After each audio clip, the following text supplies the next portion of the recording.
আমি time of আসামৰ দৰ্শকসকলক জনাই গৈছো লোকসভা নিৰ্বাচনৰ ভোট গণনাৰ বাতৰি ইতিমধ্যে টিয়ক বিধানসভা সমষ্টিত দেখা পোৱা গৈছে বিজেপিয়ে 685টা ভোটত অগ্ৰগতি লাভ কৰিছে যোৰহাট বিধানসভা সমষ্টিত কংগ্ৰেছৰ 1648টা ভোটত অগ্ৰগতি দেখিবলৈ পোৱা গৈছে তেনেদৰে ডিব্ৰুগড়ৰ দেখা পোৱা গৈছে যে বিজেপিয়ে আগবাঢ়ি গৈ আছে সৰ্বানন্দ সোণোৱালে ইতিমধ্যে লিডিঙত আছে 20571টা ব্যৱধানত আগবাঢ়ি আছে সৰ্বানন্দ সোণোৱাল ডিব্ৰুগড়ত দেখা পোৱা গৈছে সৰ্বানন্দ সোণোৱালে আগবাঢ়ি আছে অগ্ৰগতি লাভ কৰিছে ডিব্ৰুগড় লোকসভা সমষ্টিত বিজেপিয়ে 20571টা ভোটত আগবাঢ়ি আছে তেনেদৰে আমি প্ৰতি মুহূৰ্তত টাইম অফ আসামৰ দৰ্শকসকলক জনাই গৈছো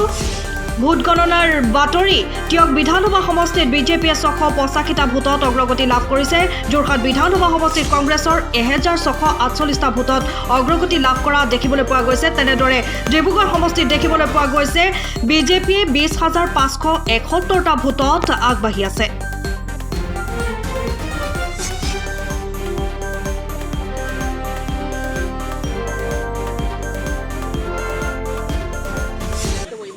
মই সকলোকে অন্তৰ্হৈতে শুভেচ্ছা জ্ঞাপন কৰিছোঁ খুব সুন্দৰ পৰিৱেশৰ মাজত আজি গণনা আমাৰ তিনিচুকীয়া আৰম্ভ হৈছে আজি সৰ্বানন্দ সিংহ ষ্টেডিয়ামত গতিকে আমি যিদৰে আশা কৰিছোঁ সেই আশা কৰাৰ দৰে আচলতে আমি ফলাফল লাভ কৰিবৰ কাৰণে সক্ষম হ'ম এইবাৰ অসমৰ মানুহে এখন শক্তিশালী ভাৰত নিৰ্মাণ কৰাৰ অৰ্থে এইবাৰ ভোট প্ৰদান কৰিছে এইবাৰ অসমৰ মানুহে ভাৰতবৰ্ষৰ বুকুত অসমখনক শক্তিশালীভাৱে প্ৰতিষ্ঠা কৰিবৰ কাৰণে ভোট প্ৰদান কৰিছে আৰু তাৰে আচলতে আশাৰে এইবাৰ আমি জয় হ'ম সময়ৰ খবৰ সময়ত পাবলৈ ফলো কৰক